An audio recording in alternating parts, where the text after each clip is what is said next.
श्री सच्चिदानंद सद्गुरु साईनाथ महाराज की जय. శ్రీ సాయి సచరిత పూర్తి అయినది. శ్రీ సాయినాథుని అనుగ్రహ ఆశీస్సులతో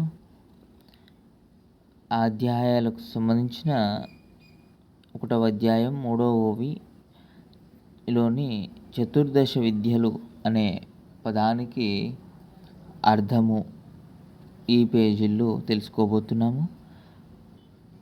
వివరణ: చతుర్దశ విద్యలు అంటే 4 వేదాలు, 6 వేదాంతాలు, మీమాంస, న్యాయశాస్త్రం, పురాణాలు, ధర్మశాస్త్రం.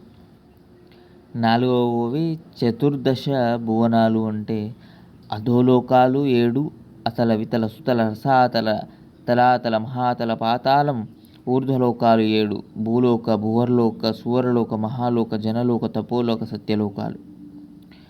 41వ ఓవి సప్తద్వీపాలు అంటే జంబూద్వీపం, కుశద్వీపం, ఫక్షద్వీపం, శాల్మల ద్వీపం, క్రౌంచద్వీపం, శాఖ ద్వీపం, పుష్కర ద్వీపం.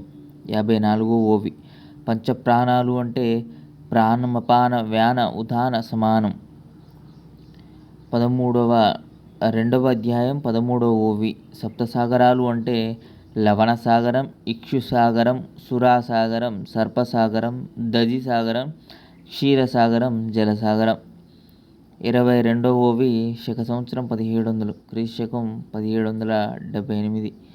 23వ ఓవి శక సంవత్సరం 1800, క్రీస్తు శకం 1778. 40వ ఓవి అష్టాంగ యోగాలు అంటే యమ, నియమ, ఆసన, ప్రాణాయామ, ప్రత్యాహార, ధ్యాన, ధారణ, సమాధి. 96వ ఓవి షోడశ సంస్కారాలు: గర్భాధానం, పుంసవనం, సీమంతం, జాతకర్మ, నామకరణం, గాలము, ఉపనయనం, అన్నప్రాశనం, ప్రజాపత్యం, నామకరణం, ఆగ్నేయం, సౌమ్యం.